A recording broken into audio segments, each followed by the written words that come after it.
Hello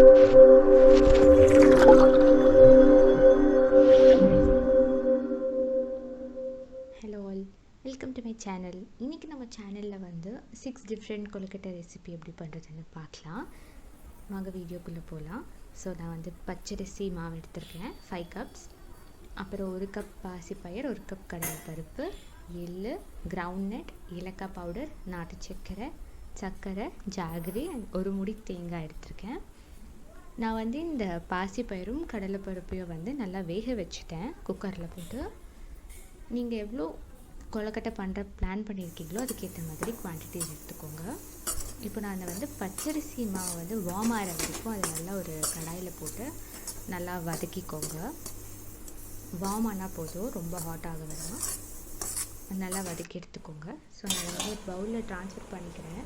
so that உங்களுக்கு மாவு பிசைறதுக்கு ஈஸியாக இருக்கும்.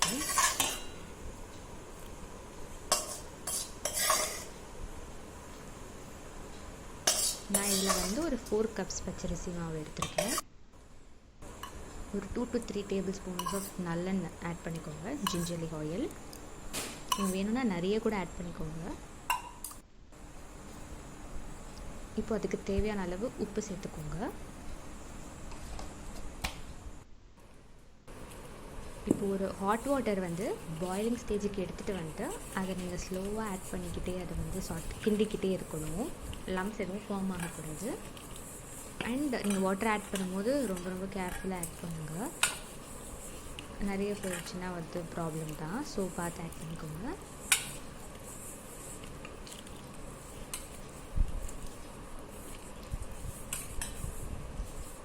நல்லா எல்லா இடத்துலையும் படுற மாதிரி நீங்கள் ஈவனாக மிக்ஸ் பண்ணிக்கோங்க.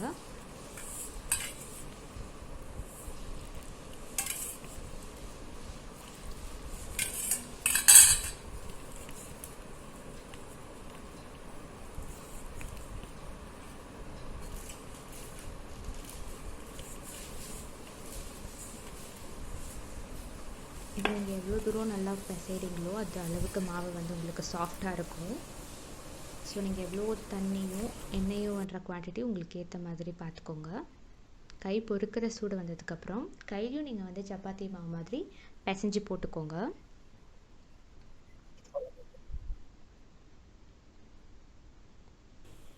இப்போ நான் வந்து ஒரு கடாயில் 1 டேபிள் ஸ்பூன் நெய் ஆட் பண்ணிக்கிறேன். நெய் வந்து நல்லா உருகட்டும்.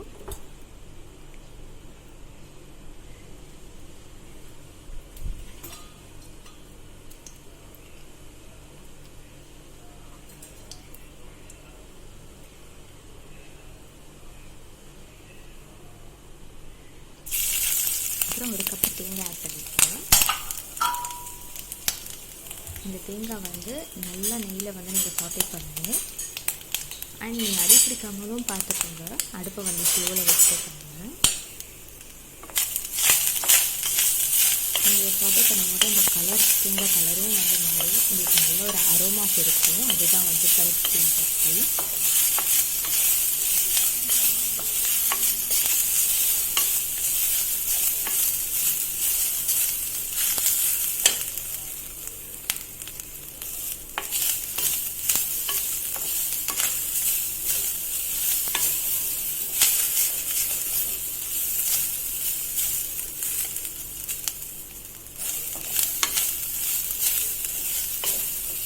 நீங்கள் என்ன கொழுக்கட்டை பண்ண பிளான் பண்ணியிருக்கீங்களோ அதுக்கு ஏற்ற மாதிரி டைம் பிளான் பண்ணி ஸ்டார்ட் பண்ணிக்கோங்க.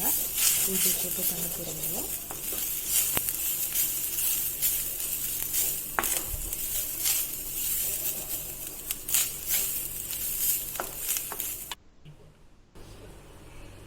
இப்போ அதில் வந்து ஏலக்காய் பவுடர் சேர்த்துக்கோங்க. ஒரு 1 டேபிள் ஸ்பூன் ஆஃப் ஏலக்காய் பவுடர் சேர்த்துருக்குறேங்க.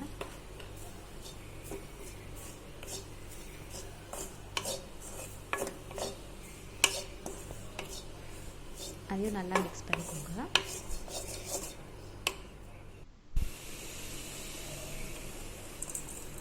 இப்போ அதில் ஜாகரி ஆட் பண்ணிக்கோங்க. நான் அடுப்பை ஆஃப் பண்ணிவிட்டு தான் அந்த ஜாகரி ஆட் பண்ணுறேன். ஸோ நீங்கள் எந்த கப்பில் தேங்காய் எடுத்தீங்களோ அதுக்கு ஈக்குவலண்ட்டாக வந்து ஜாகரி ஆட் பண்ணிக்கோங்க. அடுப்பு ஆஃப் பண்ணிடுங்க. ஸோ தட் ஜாகரி வந்து மெல்ட் ஆகாமல் இருக்கும். அதையும் போட்டுட்டு நல்லா மிக்ஸ் பண்ணிக்கோங்க தேங்காயோட.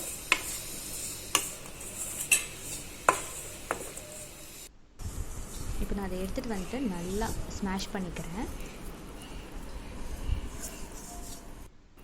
நல்லா கொழுக்கட்டையை பிடிச்சிக்கோங்க, பாலாக பண்ணி வச்சுக்கோங்க. ஸோ தட் உங்களுக்கு பூர்ணம் எடுத்து கொழுக்கட்டைக்குள்ளே வைக்கும் போது உங்களுக்கு ஈஸியாக இருக்கும். இந்த பூர்ணம் வந்து ஒரு 9 குட்டி பால்ஸ்க்கு வந்துச்சு.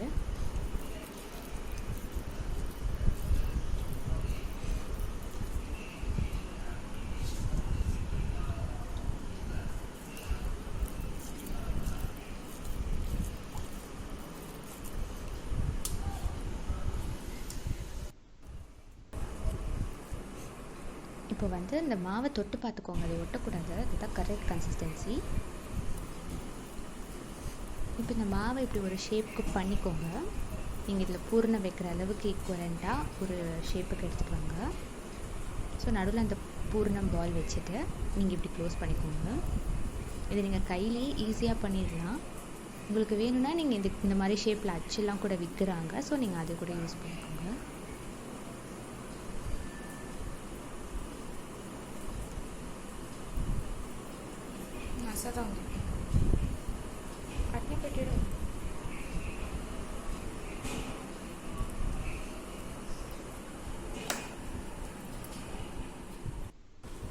இப்போ நான் ஒரு இட்லி தட்டில் அந்த ட்ரேயில் வந்துட்டு நான் எண்ணெய் தடவிக்கிறேன். ஸோ தட் உங்களுக்கு கொழுக்கட்டை ஒட்டாமல் வரும். 9 கொழுக்கட்டை வந்தது. ஸோ நீங்கள் 2 ட்ரேயில் வந்து இந்த மாதிரி எண்ணெய் தடவிக்கோங்க. இந்த ட்ரேயில் எடுத்துகிட்டு கொழுக்கட்டை வச்சிடலாம்.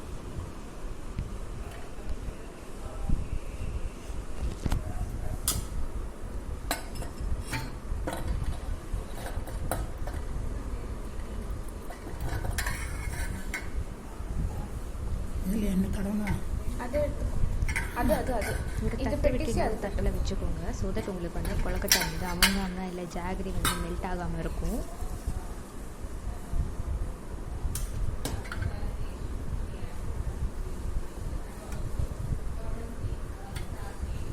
இது ரொம்ப கஷ்டம்லாம் கிடையாது, ரொம்ப ஈஸியாக செஞ்சிடலாம் இந்த கொழுக்கட்டை. இந்த கொழுக்கட்டை செய்கிறதுக்கு உங்களுக்கு 1/2 அன் ஹவர் போகுது. ஏன்னா பிகாஸ் ப்ரீ ப்ரிப்பரேஷன் எதுவுமே கிடையாது. இப்போ நான் அதை வந்து ஒரு இட்லிக்கு வேசலில் வச்சுடுறேன். வச்சுட்டு 5 மினிட்ஸ் ஹை 10 மினிட்ஸ் லோவில் வச்சுக்கோங்க. வச்சு எடுத்துக்கோங்க, வெந்துடும் நல்லாவே. நான் வந்து 1 கப் கடலைப்பருப்பு ஆல்ரெடி வேக வச்சுருக்கேன்.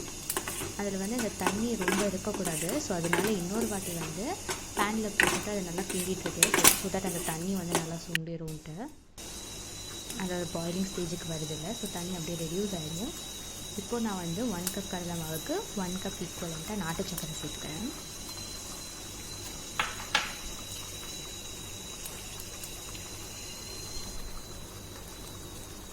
இது பண்ணும்போது நீங்கள் அடுப்பில் ஸ்லோலியே வச்சுட்டு பண்ணுங்கள். அப்புறம் இது நல்லா மிக்ஸ் பண்ணிக்கோங்க. ஈஸியாக பிடிச்சிடுது.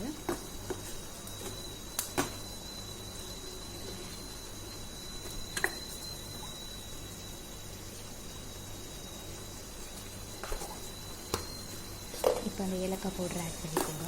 ஒரு 1/2 டீஸ்பூன் to 1 டேபிள்ஸ்பூன்.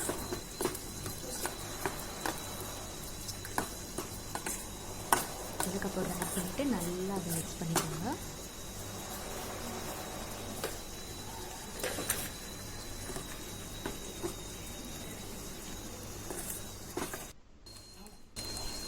ஸோ இந்த மாதிரி ஒரு பாயிலிங் ஸ்டேஜ் வரும். இந்த ஸ்டேஜில் நீங்கள் தேங்காய் ஆட் பண்ணிக்கோங்க.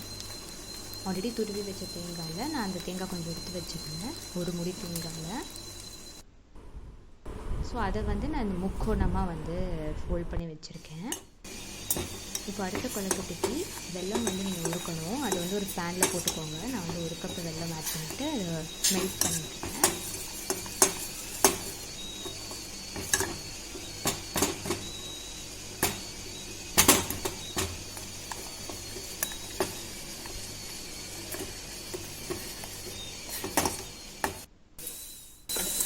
அதே மாதிரி தான் பாசி பயிரையும் வேக வச்சு எடுத்துருங்க. 1 கப் பாசி அதையும் வந்து நீங்கள் ஒரு பவுலில் சேர்த்துக்கோங்க. நல்லா வடிகட்டி எடுத்துக்கோங்க. அப்புறம் அதை பவுலில் சேர்த்துக்கோங்க. அதோட தண்ணி பதமும் நல்லா சென்ற வரைக்கும் அதை சாட்டை பண்ணிக்கோங்க. இப்போ நம்ம வெள்ளத்தை மெல்ட் பண்ணியிருந்தோம்ல, அதை நீங்கள் ஆட் பண்ணிக்கோங்க.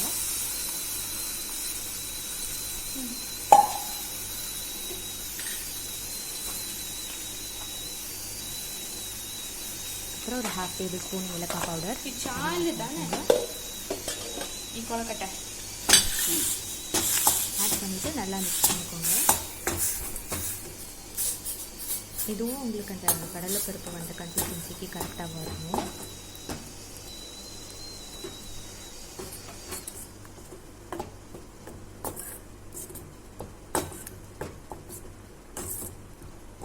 கேஸ்ல அடுப்பை ஸ்லோவில் வச்சுட்டு இதை வந்து பண்ணுங்கள்.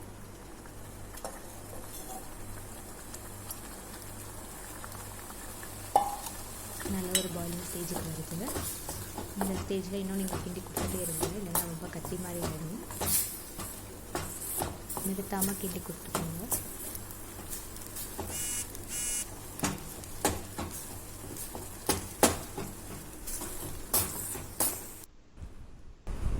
இப்போ அதே மாதிரி ஃபஸ்ட்டு பண்ண மாதிரி அந்த கொழுக்கட்டை மாவை நல்லா பிசைஞ்சுக்கோங்க.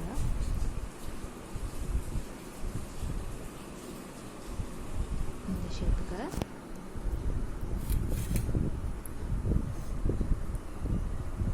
இப்போ நான் அதில் வந்து இந்த பாசிப்பருப்பு நான் ஆட் பண்ணிக்கிறேன். இது நீங்கள் வெளியே வச்சோடனே ரூம் டெம்பரேச்சரில் அது இன்னும் நல்லாவே உங்களுக்கு திக்கன் ஆகிடும்.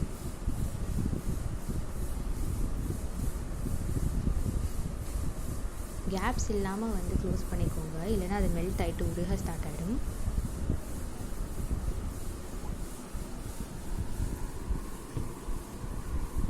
ஸோ இந்த மாதிரி எல்லா கொழுக்கட்டையும் பண்ணிக்கோங்க. இப்போ எள்ளி கொழுக்கட்டை எப்படி பண்ணுறது பார்க்கலாம். நான் வந்து ஒரு 1/2 கப் எள்ளு ஆட் பண்ணிக்கிறேன். இது நல்லா ப்ரௌன் ஆகிற வரைக்கும் நல்லா சாட்டே பண்ணிக்கோங்க. நான் ஆட் பண்ணியிருக்கிறது வந்து வெள்ளை எள்ளு தான். நீங்கள் வேணும்னா கருப்பு எள்ளு கூட யூஸ் பண்ணலாம். கருப்பு எள்ளு வந்து கசக்கு சொல்லுவாங்க என் பாட்டி. ஸோ நாங்கள் வெள்ளை எள்ளு தான் யூஸ் பண்ணியிருக்கோம். எள்ளு ரொம்ப ரொம்ப ஹெல்த்தியான விஷயம். ஸோ நீங்கள் அதை வந்து கொழுக்கட்டையோடு சாப்பிட்டு சாப்பிட்றது சஜஸ்ட். அதே மாதிரி கிரவுண்ட் நட்டையும் நல்லா சாப்பிட்டு பண்ணிக்கோங்க. இது ஆல்ரெடி வறுத்த கிரவுண்ட் நட் தான், சரி நீங்கள் அடுப்பில் போட்டு சாப்பிட்டு பண்ணிக்கோங்க.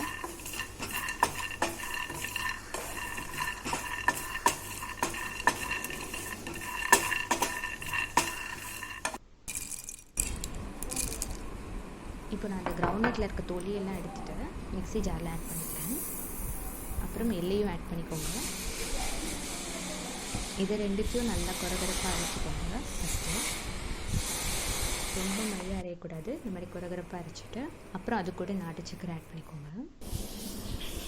அதையும் நான் அந்த மாதிரி அச்சு வச்சு அதுக்கப்புறமா முக்கோணம் மாதிரி கொழுக்கட்டையில் செஞ்சுருக்கேன். ஸோ ரிமைனிங்கில் இருக்க குட்டி குட்டி பால்லாம் பேர் மணி கொழுக்கட்டைன்னு சொல்லுவாங்க. இப்போ மிச்ச மாவில் அதை ரவுண்ட் ரவுண்டாக பண்ணி போட்டுக்கிறோம். இப்போ வந்து கார கொழுக்கட்டை எப்படி போட்டுட்டு பார்க்கலாம். ஸோ ஒரு நான்ஸ்டிக் பேன் வந்து நான் 2 டேபிள் ஸ்பூன்ஸ் ஆயில் ஆட் பண்ணியிருக்கேன்.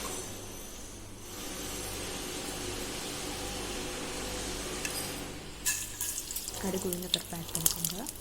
நல்லா பொரிஞ்சு வரும்.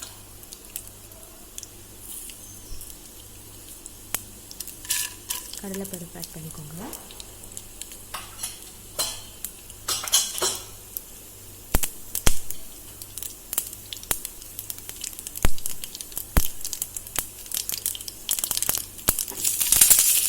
கருவேப்பிலை ஆட் பண்ணிக்கோங்க. அண்ட் மிளகா சில்லி ஆட் பண்ணிக்கோங்க.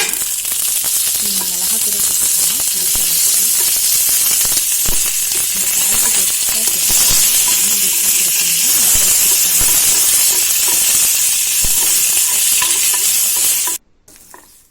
இப்போ தேங்காய் ஆட் பண்ணிக்கோங்க. தேங்காய் வந்து நான் இப்படி கட் பண்ணிவிட்டு ஆட் பண்ணிக்கிறேன்.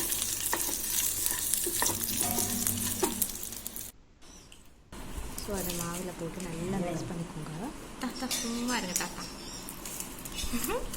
இல்லைன்னா எல்லா இடத்துக்கும் போட்டு மாதிரி மிக்ஸ் பண்ணிக்கோங்க.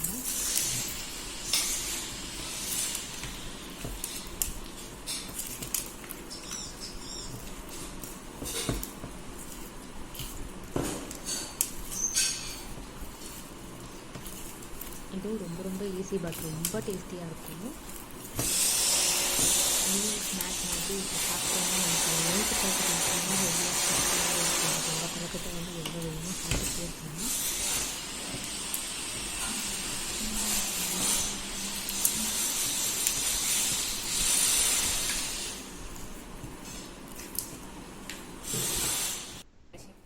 இப்போ கையில் எண்ணெய் தடவிட்டு சர்க்கிள், அதுக்கப்புறமா நீட்டமாக ஒரு ஷேப்பில் அதுக்கப்புறமா பிடிப்பாங்க.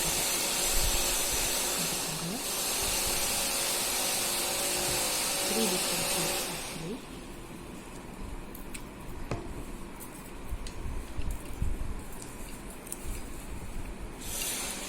பெரியவங்க தான் சாப்பிட்றாங்கன்னா வத்தல் உள்ளுக்குள்ளே வச்சு பண்ணிடலாம்.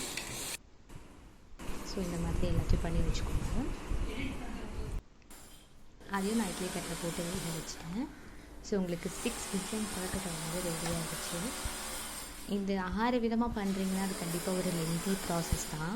பட் நீங்கள் 1-2 பிளான் பண்ணிங்கன்னா இது ரொம்ப ரொம்ப ஈஸி தான். கொழுக்கட்டை வந்து டிஃபிகல்ட்டாக அது மாதிரிலாம் கிடையாது, ரொம்ப ஈஸியான ஒரு விஷயம் தான். ஸோ நீங்கள் எப்படி பிளான் பண்ணுறீங்களோ இந்த டைமிங் அதுக்கேற்ற மாதிரி ஸ்டார்ட் பண்ணி ஃப்ரெஷ்ஷாக படைச்சி வைங்க கடவுளுக்கு. இந்த வீடியோ உங்களுக்கு பிடிச்சிருந்ததுன்னா என் சேனலை சப்ஸ்கிரைப் பண்ணிக்கோங்க, லைக் பண்ணுங்கள், ஷேர் பண்ணுங்கள்.